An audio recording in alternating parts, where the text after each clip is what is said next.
திமுகவை எப்படி ஒழிப்பீங்க? அதிமுக தீமைக்கு எப்படி தீமை மாற்றாகும்? நெருப்பை வச்சு எப்படி அடிப்பீங்க? நெருப்பை அணைக்க ஒரு தண்ணி வேணும்ல, அந்த தண்ணி தான் நாங்கிறோம். திமுகவை வீழ்த்தணும். யாரை கொண்டு வரணும்னா மாற்று தத்துவம். நாங்க எடுத்து வைக்கிற தத்துவத்தை பாருங்க, எங்களுடைய கல்விக் கொள்கை பாருங்க, எங்களுடைய பொருளாதார கொள்கை, தற்சார்பு, தாய்மை, பசுமை பொருளாதார கொள்கை நாங்க சொல்றோம். கல்வி எப்படி கொடுப்போம்னு சொல்றோம், மருத்துவம் எப்படி கொடுப்போம்னு சொல்றோம், வேலை வாய்ப்பு எப்படி பெருக்குவோம்னு சொல்றோம், நிலமும் வளமும் சார்ந்த தொழிற்சாலைகள், வேலை வாய்ப்பு, வளர்ச்சின்னு சொல்றோம். அப்ப எப்படி மாற்று கோட்பாடுகள்? அப்புறம் யாரை வச்சு ஒழிப்பீங்கன்னா அது தமிழ் தேசிய அரசியலை வச்சுதான் திராவிட அரசியல். திராவிடம்ங்கிறது என்ன நீங்க சொல்லுங்க? தமிழ்நாடு வாக்கு செலுத்தினவன் தமிழ ஆட்சி, திராவிட மாடல் ஆட்சி. திராவிடம்ங்கிறது சமஸ்கிருத சொல்லு, மாடல்ங்கிறது ஆங்கில சொல்லு, ஆட்சி தமிழ் சொல்லு. திராவிட மாடல் ஆட்சி. இப்ப இதை ஒழிக்காம என்ன பண்ணலாம் சொல்லுங்க?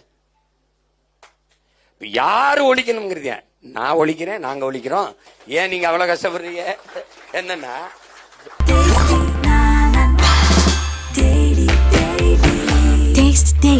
Taste the Daily.